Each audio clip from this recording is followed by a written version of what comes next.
Good morning. It's Andrew Smith from Royal LePage Kelowna. Welcome to Coffee with Andy, a weekly housing market update, goings on in Kelowna and Kelowna coffee shops.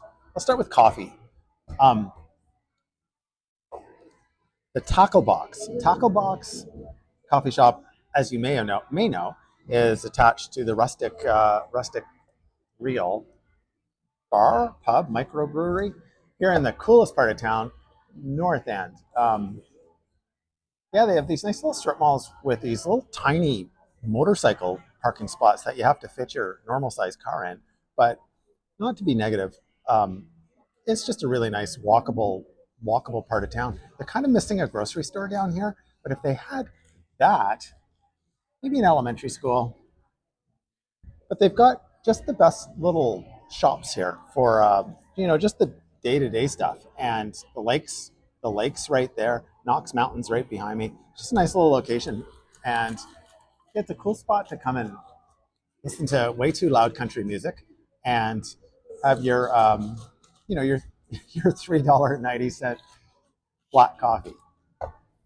Let's start the housing part. 52 residential sales last week. If you've seen this movie before, it's because you have.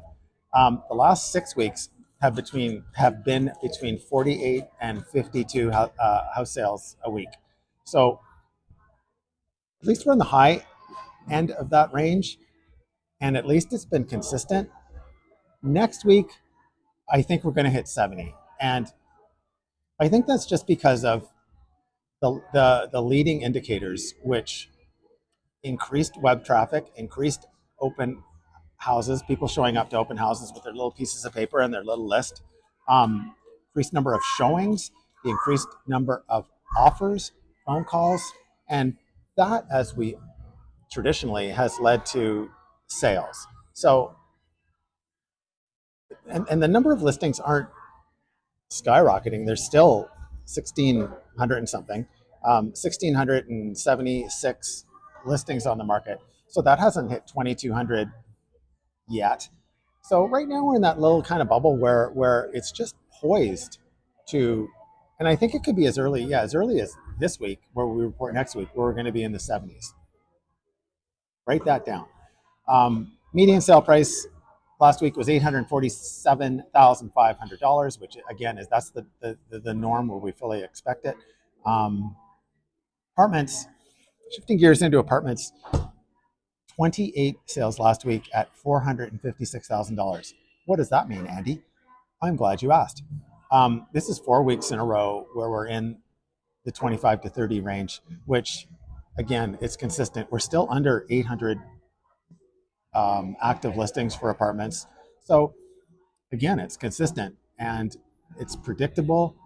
And that kind of helps everyone, especially those of us who are tasked with putting a price on a house. Hey, what's my place worth?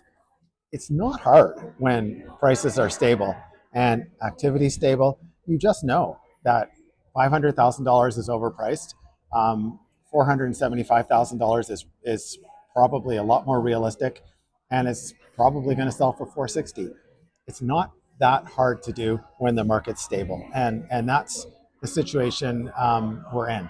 And seeing 25 to 30 weekly sales is, hey, we were down to single digits a little while ago when it was winter. Now that we're in the spring, we're up 25 to 30. We can all live with that. We wish it was higher, but 25 to 30 is manageable. 25 to 30 is okay. 793 apartments for sale. So yeah, that's about it. Thanks for watching. Drop into the tackle box if you want. If you're 100% of the people in this place right now, and there's about 20. Everyone has their laptops, notebook computers out, and the fancy doodads attached to it, giving them satellite communications, and they're working. They're either working or they're studying or they're doing their mommy blogs or whatever. But it's a good vibe here. Thanks again for watching. Talk to you next.